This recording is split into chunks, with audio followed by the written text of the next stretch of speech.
Alhamdulillah allazi arsala rasulahu bil huda wa dinil haq liyushirahu ala dini kulli walahu karihal musyrikun. Ashhadu an la ilaha illallah wahdahu la syarikalah wa asyhadu anna muhammadan abduhu wa rasuluhu allazi la nabiyya ba'da. Allahumma sholli ala Muhammad wa ala alihi wa sahbihi ajma'in, amma ba'd. Faqala ta'ala fil Qur'anil Karim, a'udzu billahi minasy syaithanir rajim. Bismillahirrahmanirrahim. Wa laqad khalaqnal insana min sulalatin min tin. Summa ja'alnahu nutfatam fi qararim makin. Summa khalaqnan nutfata alaqatam fa khalaqnal alaqata mudghatam fa khalaqnal mudghata izoma fakasawnal izoma lahma summa ansa'nahum khalqan akhar fatabarakallahu ahsana khaliqin summa ba'da jalika lamayitun summa innakum yaumal qiyamah tuba'asun wa anna haja sirati mustaqimam fattabi'uh wa la tattabi'u subula fatafarraqu bikum an sabilihi jalikum wasakum bihi la'allakum tattaqun. Ya ayyuhallazina amanu taqullah wal tanzur nafsum ma qaddamat lighad wattaqullah innallaha khabirum bima ta'malun. Alhamdulillahirabbil alamin. Quran Al-Mu'minun 12 sampai 16, Al-An'am 153, Al-Hasyr 18, yang artinya sungguh kami telah menciptakan kamu manusia, kata Allah, dari saripati tanah. Kemudian kami jadikan air sperma atau sel telur, lalu kami simpan di dalam rahim. Kemudian kami jadikan air sel telur atau sel sperma itu menjadi segumpal darah, lalu kami jadikan segumpal daging, lalu kami tumbuhkan daging itu tulang belulang. Lalu setelah itu kami bungkus dengan daging tulang belulang itu, lalu kami sempurnakanlah menjadi makhluk yang sempurna seperti manusia sekarang. Summa ba'da jalika lamayitun, tapi ingat, kamu pasti akan mati. Summa yaumal qiyamah tuba'asun, setelah mati nanti kamu akan diminta pertanggungjawaban di hari kiamat. Wa anna haja sirati mustaqimam fattabi'uh, ini lo jalanku sebagai manusia untuk kehidupan akhirat. Allah kasih jalan. Wa anna haja sirati mustaqimam fattabi'uh, ini lo jalanku, jalan siratal mustaqim, fattabi'uh, ikut jalan ini.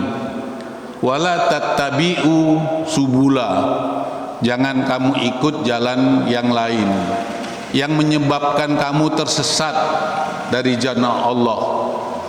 Mudah-mudahan kamu menjadi orang yang bertakwa.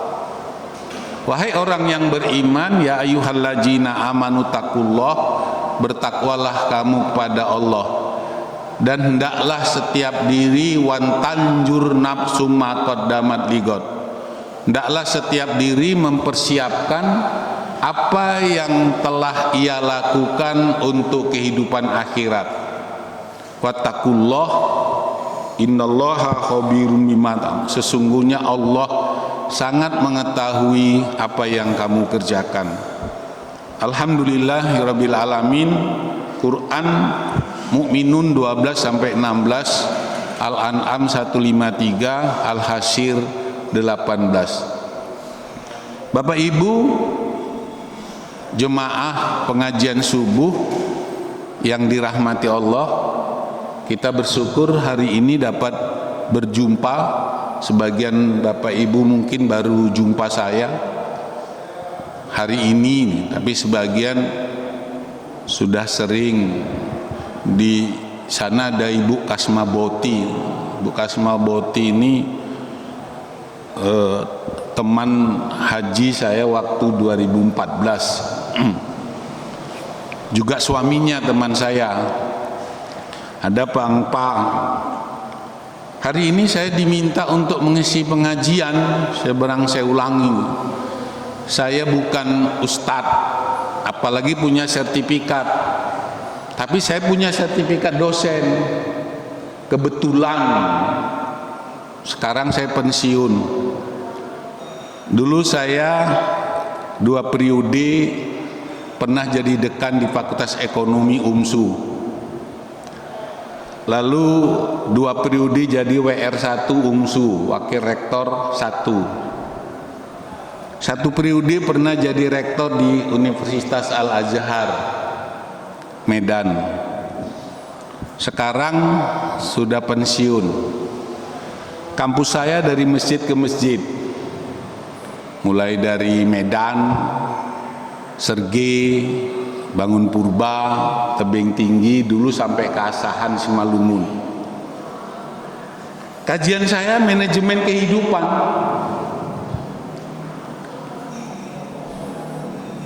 Manajemen kehidupan menurut Islam. Bidang saya manajemen. Saya pernah ngambil doktor manajemen sampai seminar proposal, sehingga nggak pakai gelar. Gelar itu pun nggak terlalu penting sebenarnya. Yang penting macam mana kita memahami konsep kehidupan menurut Islam sekarang, mati, dan nanti di akhirat. Konstruksinya cuma 3. Mau siapapun kita, mau punya jabatan presiden, menteri, atau nggak punya jabatan, konstruksi kehidupan kita itu lewat surat Al-Mu'minun, kita bolak-balik itu cuma 3. Kehidupan sekarang, ad-dunya, Allah kupas banyak tentang dunia yang sering membuat kita itu terganggu perjalanan kita di akhirat. Yang kedua, kematian. Ada 2 pilihan mati. Orang sering menyebutkan istilah husnul khotimah dengan su'ul khotimah. Alladzina tatawafahumul malaikatu thayyibin yaquluna salamun alaikum udkhulul jannah. Ketika malaikat mewafatkan orang dalam keadaan baik, jadi target kita itu mati baik. Nanti hidup di dunia ini baik, mati baik. Karena nggak ada saya lihat kita yang nggak mati, si mati. Pilihannya cuma 2 nanti. Alladzina tatawafahumul malaikatu thayyibin yaquluna salamun alaikum. Lalu malaikat mengucapkan assalamualaikum ibu, assalamualaikum bapak, udkhulul jannah. Kalau kita baik, matinya baik, malaikat langsung menyebutkan udkhulul jannah, masuklah ke dalam surga. Tapi kalau matinya enggak baik, pilihan yang kedua ini tergantung kita. Makanya saya menggunakan kata manajemen. Karena nanti banyak ayat yang memerintahkan kita itu harus menata diri. Misalnya puasa, ya ayyuhalladzina amanu kutiba alaikumusiyam, wajib atas kamu puasa, la'allakum, mudah-mudahan kamu bertakwa. Adakah orang puasa yang nggak bertakwa? Banyak, cuma lapar dan haus. Sehingga kemudian perlu kata manajemen. Jadi orang mati buruk, alladzina tatawafahumul malaikatu zolimina anfusahum. Namanya Al-Quran bilang mati zolim. Alladzina tatawafahumul malaikatu zolimina anfusahum fadkhulu abwaaba jahannam. Masuklah kamu ke dalam pintu neraka jahanam. Ketika dihadapkan dua hal ini, nanti digambarkan di surat Al-Ghasyiyah. Hal ataka hadisul Ghasyiyah. Ada orang yang wujuhu yauma izin khosiah amilatun nasibat tasla naron ramiyah. Wajahnya itu lesu, karena apa? Malaikat bilang masuklah kamu ke dalam neraka. Gak ada obatnya. Maka perjuangan kita ini di hari jadi sekarang ini, di manage sekarang ini. Kalau bahasa saya is now, don't waiting tomorrow. Sekarang, jangan tunggu besok. Apalagi nunggu tua. Nggak ada sebenarnya istilah itu. Jadi yang pertama, orang yang mati baik itu wujuhu yauma izin na'ima lisa'yiha radiyah fi jannatin aliyah. Senyum dia. Mati itu senyum. Kenapa? Allah tempatkan dia ke dalam surga. Nah, itu. Jadi bergerak dari situlah Bapak Ibu, saya ingin kita memanajemen kehidupan. Kenapa? Kehidupan kita ini kompleks. Kalau kita punya uang bukan berarti urusan selesai. Enggak. Kalau kita punya jabatan berarti urusan kita selesai. Enggak. Kompleks, sangat kompleks. Kita berharap tua nanti bisa tiap hari ke masjid. Tapi banyak orang tua tiap hari itu ke karaoke. Kita biar menganggap bahwa kalau tua nanti urusan makin sedikit. Tidak, musibahnya makin banyak. Makin banyak. Tidak sesederhana yang sangat kompleks. Kalau kita memilih beragama Islam dalam tanda kutip, pilihan kita, apakah semua persoalan kita itu matically seperti mobil matic, nggak usah pakai posneling, jalan aja asal kita gas? Enggak. Misalnya kalau kita bilang perintah beriman, ya ayyuhalladzina amanu aminu billahi wa rasulihi. Hai orang beriman, jaga imanmu. Jaga iman. Itu kata jaga itu mengandung makna manajemen, pelihara imanmu. Kalau kita tidak pelihara apa? Innalladzina amanu summa kafaru. Summa amanu summa kafaru. Hari ini pagi beriman, nanti sore bisa main judi. Siang bisa sholat berjamaah. Tapi malam bisa mabuk. Bisa dimanfaatkan malam itu nggak bermanfaat sama sekali, kecuali begadang lalu tidur, sholat malam lewat. Ya saya bilang bukan persoalan mudah, iman saja bukan persoalan mudah. Sebagian orang mengatakan iman itu percaya. Oh tidak begitu. Asal udah percaya itu beriman, tidak. Nanti kita lihat di manajemen tauhid. Kalau nanti ngaji kita lanjut, ini kan baru pertama, saya mau buka dulu apa-apa yang akan saya sampaikan. Setelah manajemen kehidupan kita lewat konstruksi tadi, kehidupan sekarang, mati di akhirat. Macam mana hidup baik, mati baik, di akhirat baik. Wa kuntum ajwajan salasa. Kamu nanti dibagi 3. Bapak dan Ibu tahu masuk kelompok mana? Tidak tahu. Gak ada kita yang tahu. Wasabikun asabikun. Ada kelompok utama.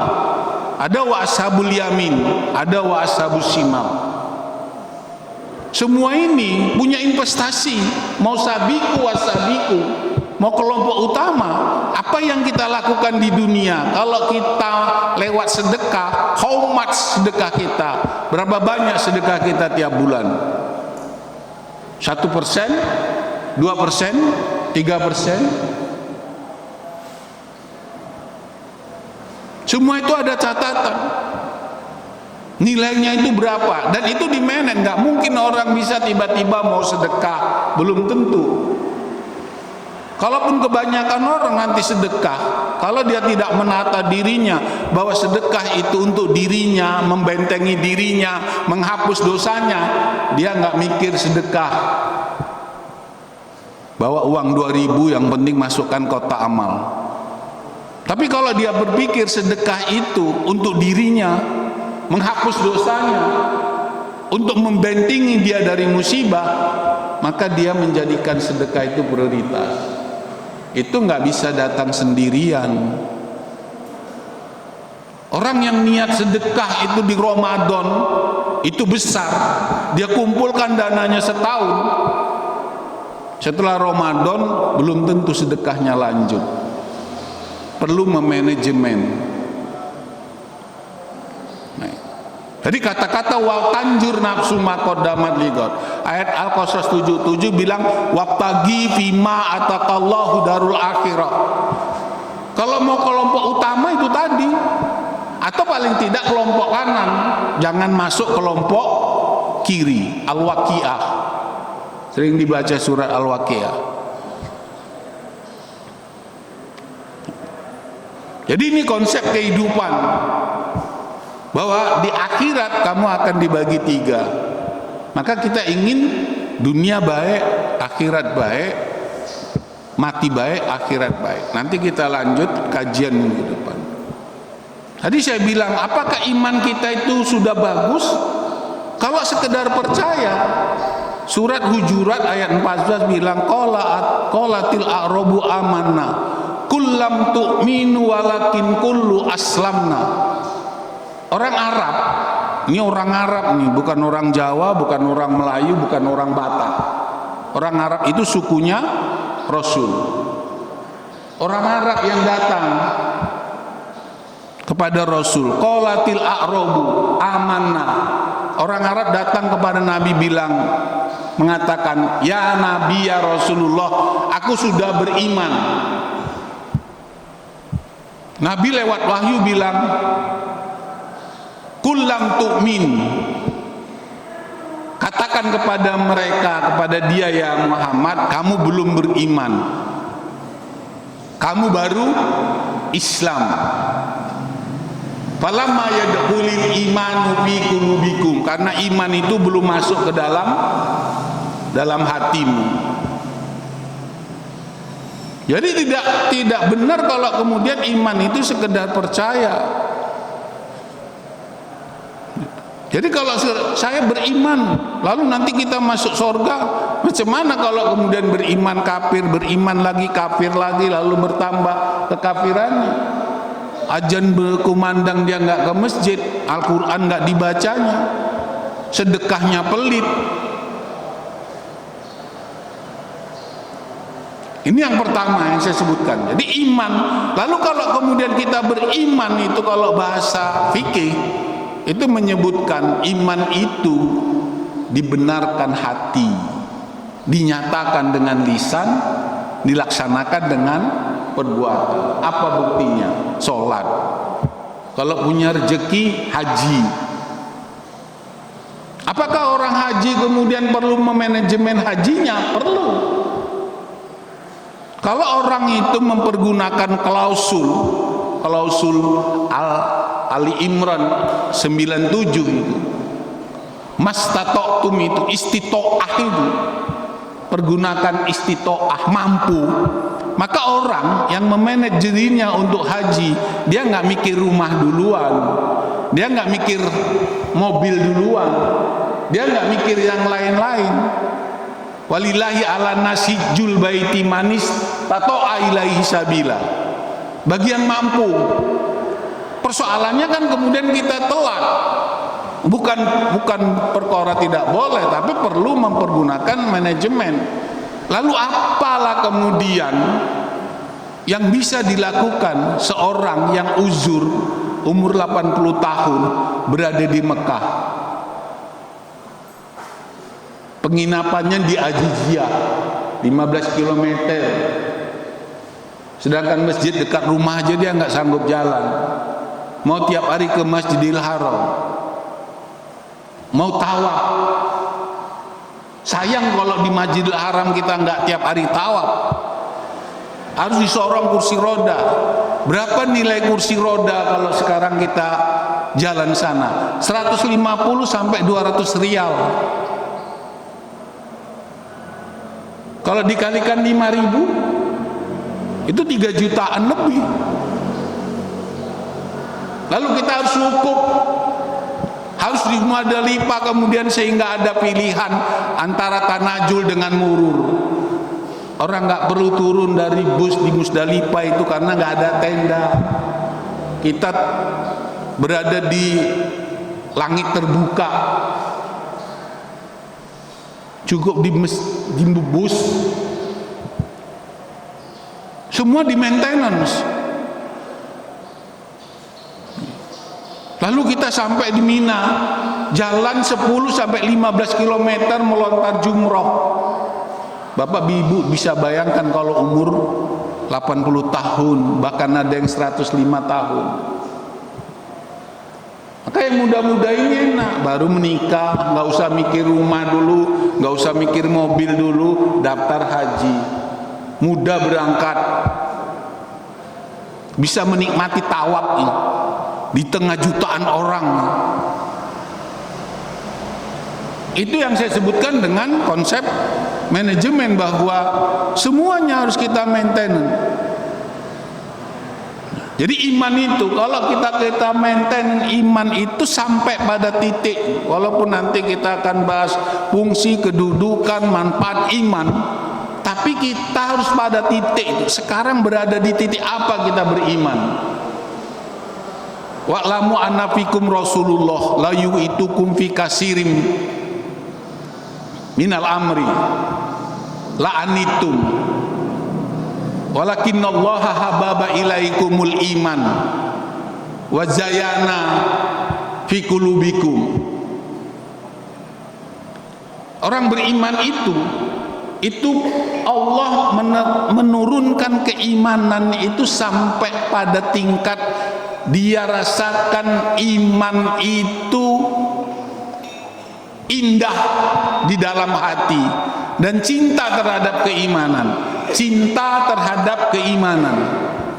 Sekarang ini kalau kita secara rata-rata, termasuk saya, itu kalau bicara tentang perintah, itu masih beban Bapak dan Ibu, beban. Kalau suruh jihad, kutiba alaikumul qital wa huwa kurhul lakum. Allah bilang kalau kamu suruh jihad, pasti kamu benci. Baik dengan harta maupun dengan diri. Siapa yang senang kalau suruh jihad?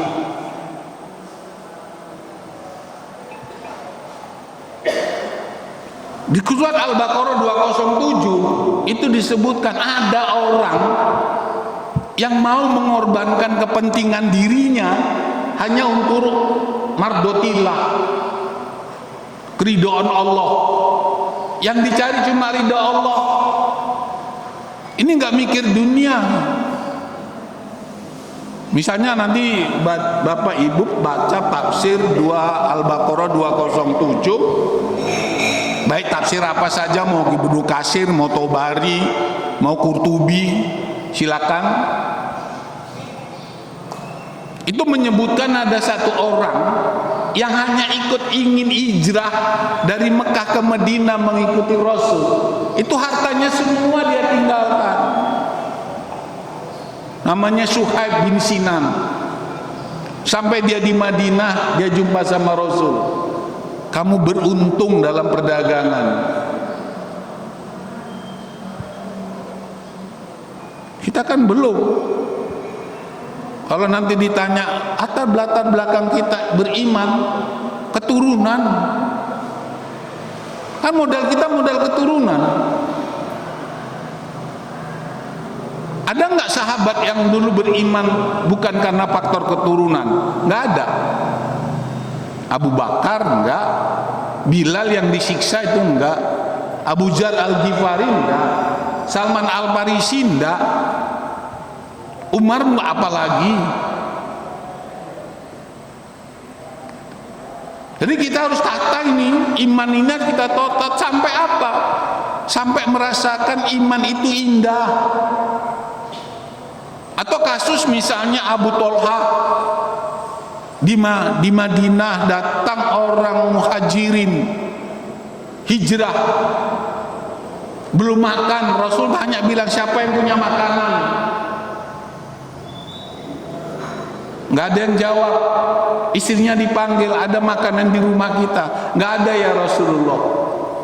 Tapi Abu Tolha itu tunjuk tangan, saya ya Rasulullah. Dibawa ke rumahnya, dimatikan lampu, anaknya suruh tidur. Tamunya jawab, bilang, apakah anak-anak udah makan? Sudah, kami semua sudah makan. Lalu makanlah tamu itu. Besok pagi Abu Tolha pergi ke Masjid Nabawi, jumpa sama Rasul. Rasul bilang gini, Allah tersenyum lihat perbuatanmu tadi malam. Allah tersenyum.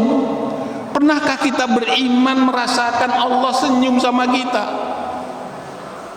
Ini bukan soal percaya Bapak dan Ibu. Ini macam mana kita memanajemen keimanan kita. Itu naik pada level tertinggi. Sampai kemudian kamu itu benci terhadap kekafiran, benci terhadap kefasikan, benci terhadap kemaksiatan. Kita ini kan sekarang nggak ada kekafiran, kita toleran. Kalau nggak toleran disebut intoleran.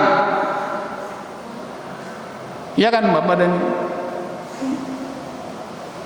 Sok fanatik. Ini soal beragama. Bahwa Al-Quran bilang benci terhadap kekafiran, benci terhadap kefasikan, dan benci terhadap kemaksiatan. Itu iman. Maka iman kita ini harus kita tata gitu. Bisa saja kita udah 70 tahun, tapi sedikit pun nggak tertarik kita dengan azan, nggak tertarik. Kalau kita hitung, walaupun kita disebut negeri 1000 masjid atau 1.000.000 masjid, tapi kalau dibandingkan dengan 241 juta orang Islam, masjid kita itu terlalu kecil masih ya. Itu tauhid. Nanti kita bicara di manajemen tauhid. Apakah ibadah kita udah bagus? Sholat kita bagus? Di sholat nih. Walaupun nanti saya punya pandangan sendiri. Misalnya orang menyebutkan kalau bagus sholatnya, baguslah. Jadi yang pertama kali dihisab itu sholat. Kalau sholatnya bagus, maka bagus. Orang mengartikan bagusnya itu apa? Frekuensi, jumlah sholat. Asal sholat wajib, sholat. Tapi banyak juga orang yang sholat namanya STMJ, sholat terus, maksiat jalan. Banyak orang sholat terus, maksiat jalan. Sholatnya terus tapi maksiatnya jalan. Sehingga kita lihat ngurus haji pun dia korup. Ngurus haji aja pun korup. Jadi manajemen ibadah itu kita kelola ibadah sampai kepada apa? Apakah kita khusyuk? Berapa banyak hafalan kita terhadap Al-Quran? Misalnya ibu dan bapak kita tanya gitu. Kata-kata wa minal laili fatahajjat bihi nafilatan lak. Setiap jumpa malam bertahajudlah kamu. Bertahajud kamu enggak tiap malam? Ini bukan soal taraweh. Yang taraweh urusan Ramadan, sholat Ramadan tiap malam selama 1 bulan sholat. Tapi kita berjumpa dengan wa minal laili fatahajjat bihi. Setiap kamu jumpa malam bertahajudlah. Maka kita akan bertahajud tiap malam. Kalau yang mempergunakan 11 rakaat, paling tidak dia mempergunakan ayat. Yang 11 rakaat itu, kalau satu rakaat itu 4 atau 5 ayat, dia memerlukan 40 ayat. Kalau tiap malam 365 hari, tiap malam berapa ayat yang dibaca?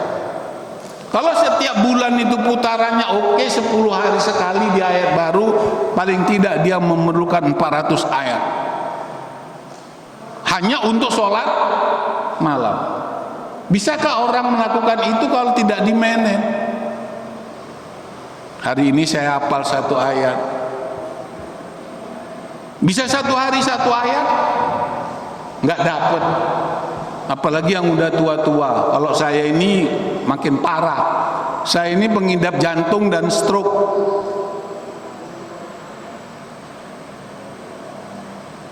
Obat saya apa?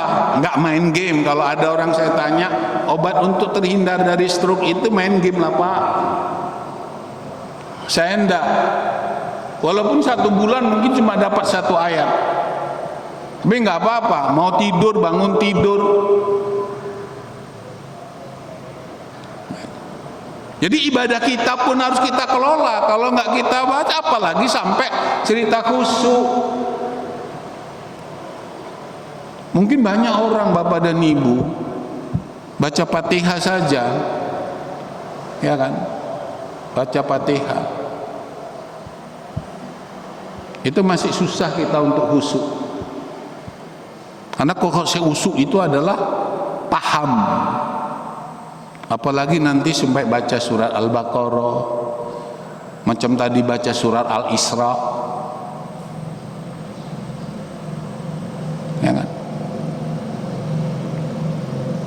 Setiap ayat kita paham. Nah, itu sholat. Lalu yang kedua, zakat atau sedekah. Saya bilang tadi, sebutkan, kalau kita mau memanajemen diri kita,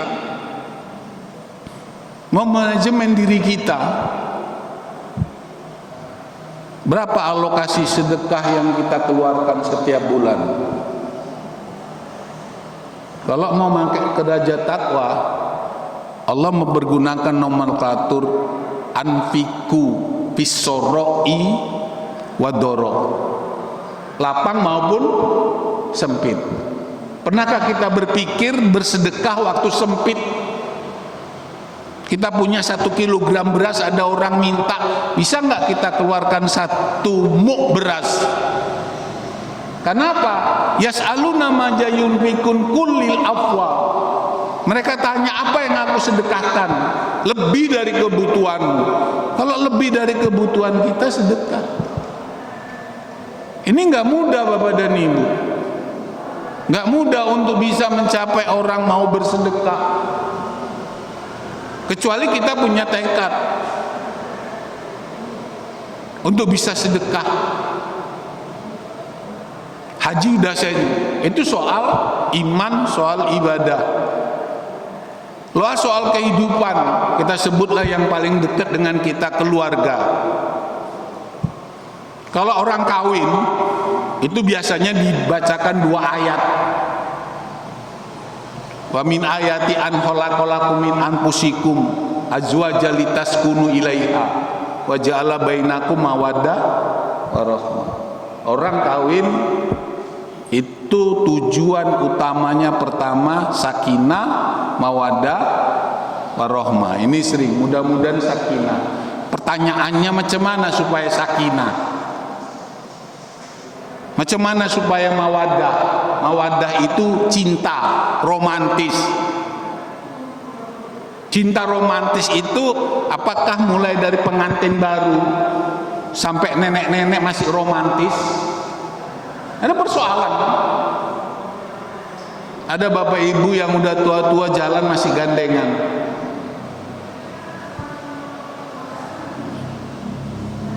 Apalagi rahmah. Rahmah itu kasih sayang antara suami istri yang diturunkan dari sifat Allah, rahmat. Kasih sayang. Allah sayang sama kita, sayang. Berapa besar sayang Allah? Sangat besar. Ini nggak diukur dengan banyaknya materi yang kita punya, nggak diukur dari banyaknya materi yang kita punya. Jadi macam mana kita sayang suami istri, sayang sama anak, sayang sama orang tua?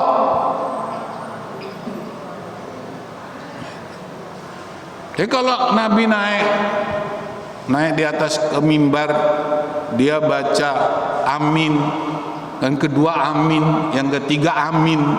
Lalu sahabat tanya, ya Rasulullah, aku dengar tadi waktu kamu naik ke mimbar, kamu baca amin 3 kali. Kenapa ya Rasulullah? Salah satunya, Bapak dan Ibu yang saya hormati, kehinaan, kerugian bagi orang yang masih punya orang tua tapi nggak mengantarkan dia ke surga. Ya, macam mana bentuk kasih sayang kita? Banyak orang yang sudah orang tuanya meninggal baru nyesal. Jadi ini yang saya sebutkan bahwa keluarga, macam mana supaya sakinah bisa datang sendirinya. Makanya nanti kita akan bicara manajemen keluarga sakinah, sampai ketemu dengan ayat ya ayyuhalladzina amanu qu anfusakum wa ahlikum naro wa quduhan nas wal hijara alaiha malaikatun gilajun sidadul la ya'sunallaha ma alaihi. Hai orang beriman, pelihara dirimu dan keluargamu jangan sampai masuk neraka. Gimana caranya? Perlu cara. Sakinah perlu cara, mawaddah perlu cara, warahmah perlu cara untuk terhindar anak dan istri. Kalau kemudian kita punya anak, wal yasal laji lau taroku min holpin juriatan diafa, An-Nisa 9. Janganlah sampai kamu meninggalkan anak-anak yang lemah iman, lemah ibadah, lemah pula ekonominya, lemah pula pendidikannya. Macam mana ku ampusakum wa ahlikum nar? Ya ayyuhalladzina amanu inna min ajwajikum wa auladukum aduwalahum fahjaruhum. Hei orang beriman, sesungguhnya di antara istri dan anak-anakmu itu ada yang jadi musuh. Ada yang jadi musuh. Lalu apakah kita setiap malam bangun Rabbana hablana min azwajina wa dzurriyyatina qurrata a'yun waj'alna lil muttaqina imam? Tiap malam. Nanti salah satu ciri orang yang dikasih sayang Allah itu dia bangun tiap malam membaca Rabbana hablana min azwajina wa dzurriyyatina qurrata a'yun waj'alna lil muttaqina. Ini bukan sekedar anak soleh, tapi qurrata a'yun yang lil muttaqina imama, pemimpin orang-orang yang bertakwa. Bukan sebagai sekedar bertakwa, pemimpin orang yang bertakwa. Ini konsep Islam. Apakah kita melahirkan generasi yang menjadi pemimpin orang yang bertakwa? Ini soal keluarga. Kita perlu manajemen. Sampai ke soal apa? Soal mencari rezeki. Bapak dan Ibu, rezeki harus kita cari atas dasar iman. Kenapa atas dasar iman? Allahu yabsutu rizqahu liman yasha. Yang ngasih rezeki itu Allah. Qulillahumma malikal mulki tu'til mulka man tasha wa tanzi'u mulka mimman tasha wa tu'iju man tasha wa tudillu man tasha biadikal khair innaka ala kulli syai'in. Allah yang ngasih rezeki itu, dia pemilik kekuasaan, dia kasih siapa yang dia kehendaki. Dia cabut dari siapa yang dia kehendaki. Kalau Allah mau cabut harta dari kita, itu sederhana. Sesederhananya Allah mencabut harta dari Qarun, yang pagi siang itu mah disebutkan luar biasa hartanya, tapi besok Allah tenggelamkan di dalam bumi. Sesederhana itu. Kalau sering kita baca kun, hanya bilang kun.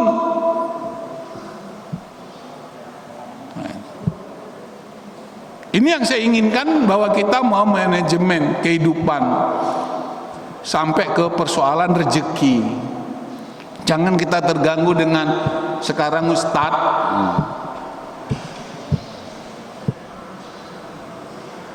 yang haram saja udah payah, apalagi yang halal. Lalu kita berlomba-lomba cari yang haram. Padahal kalau kita tanya, masih banyak yang mana, yang halal atau yang haram. Nah, ini perlu memanajemen kolbu kita, perlu. Dan yang paling berat, sebelum nanti saya tutup, kita sampai 6:30 lah Pak ya.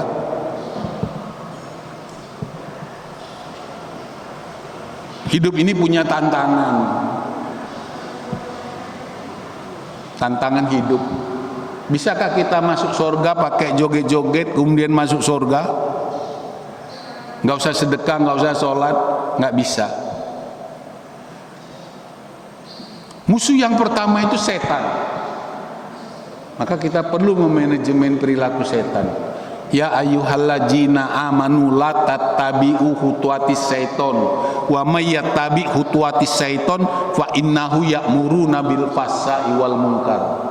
Jangan ikut setan. Inna syaitona lakum adum. Sesungguhnya setan itu musuh. Maka jadikan dia musuh. Innalladzina amanu yuqatiluna fisabilillah walladzina kafaru yuqatiluna fisabilihi tagut. Orang beriman itu perjuangannya itu jalan Allah. Orang kafir itu berjuangnya jalan setan.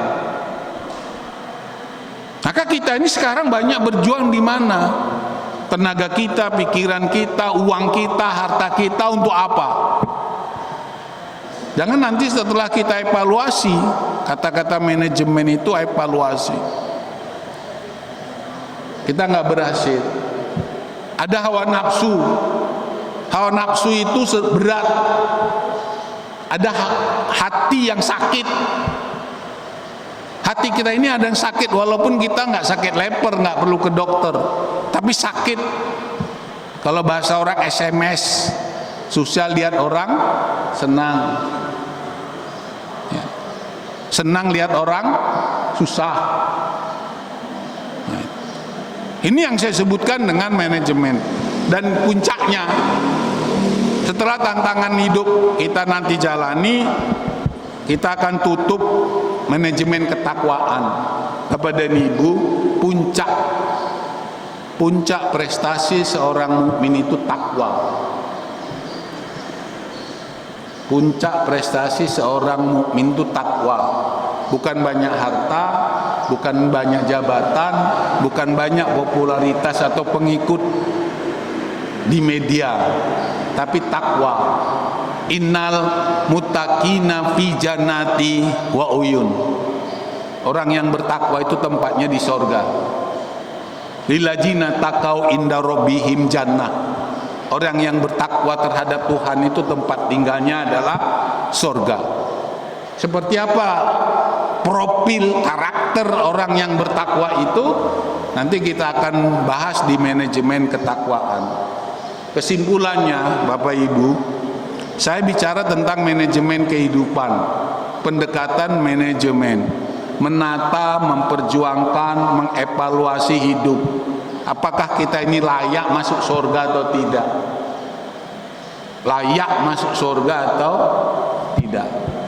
Karena nanti waqulal insanu aljamahu ta'iruhu fi unuqih wa nuhriju bihi yaumal qiyamah kitabah yalqahu mansura. Itu Pak Imam tadi ya, lanjutan ayat tadi ya. Nanti di kiamat itu Allah akan kalungkan kitab di leher kita masing-masing. Iqra kitabak, baca kitab itu. Cukuplah kamu yang menghisap. Inna nahnu nuhyil mauta wa naktubu ma qaddamu wa asaruhum wa kulla syai'in ahsaynahum fi imami mubin. Allah menghidupkan dan mematikan. Wa naktubu ma qaddamu, mencatat semua. Catatan kita itu nanti akan dikalungkan di leher. Cukup kita baca kitab itu nanti. Tidak ada yang salah, nggak ada yang keliru, nggak ada yang dimakan virus, nggak ada yang lembarannya dimakan rayap. Semua itu sempurna. Akhirnya akan seperti itu. Sehingga kemudian sebagai kesimpulan hari ini, mari kita tata kehidupan. Terutama nanti kita baca walaqad jarokna li jahannam kasiro minal jin wal ins lahum qulubu yafqahuna biha. Ketahuilah sesungguhnya sebagian besar isi neraka jahanam itu adalah manusia dan jin. Kenapa? Dia punya hati nggak digunakan, dia punya ini nggak digunakan, dia punya mata nggak gunakan, dia punya telinga nggak digunakan. Gunakanlah untuk kita mengkaji ayat-ayat Allah. Jadikan Al-Quran ini menjadi sahabat kita setiap hari. Mohon maaf atas segala kekurangan. Terima kasih atas segala perhatian. Mudah-mudahan bermanfaat buat kita. Subhanakallahumma bihamdika astaghfiruka wa atubu ilaik. Assalamualaikum warahmatullahi wabarakatuh.